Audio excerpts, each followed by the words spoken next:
Hi, Larry Hunter here, bringing you words that encourage and thoughts that inspire. And I just thought that I'd bring you three things real quickly to help you through the day, to help you to receive of the goodness that God has for you.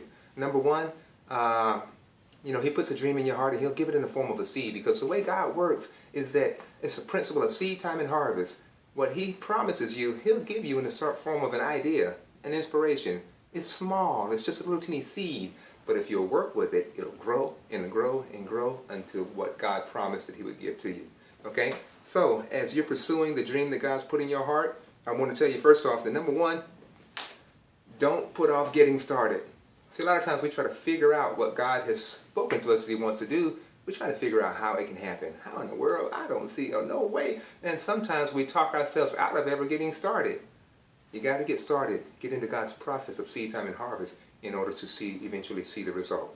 Okay? Number two,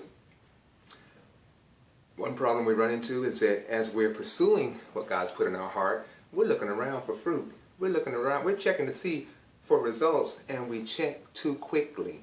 We're looking around too quickly. See, remember, God's word says in Mark chapter 4 that first the blade, then the ear, after that the full corn in the ear. So see, it's a process. God's way of getting His blessings to us involves a process of a seed growing up, growing up, growing up, and eventually producing fruit. So see, if I plant my seed one day and the next day I'm looking for, plant my watermelon seed and the next day I'm looking for the watermelon, I'm going to get discouraged and I'm just going to give up on the whole thing. Why?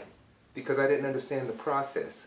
So number one, don't put off getting started. Number two, don't check for fruit too quickly. And number three, don't give up. How many times have we gone for it?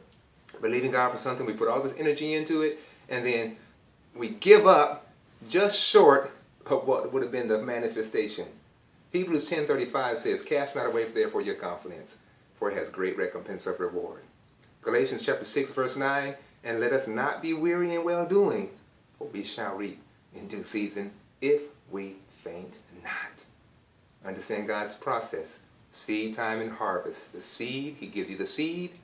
It grows and grows and grows, and eventually you have the fruit of the seed that He gave to you. All right? So take that with you today and go ahead and walk out and be victorious, all right? I also want to encourage you. I want to pray for you. I pray for you already, but I want to pray for whatever's going on in your life, whatever's on your heart. And so I want to give you my email address so you can write me. Tell me about whatever you believe in God for so I can agree in prayer with you. Ask me any questions. Tell me also what you might want me to hear me talk about on these videos. My email address is beinspired@larryhunter.org. beinspired@larryhunter.org. Okay? God bless you. Have a wonderful day. And always remember that in Him, you win.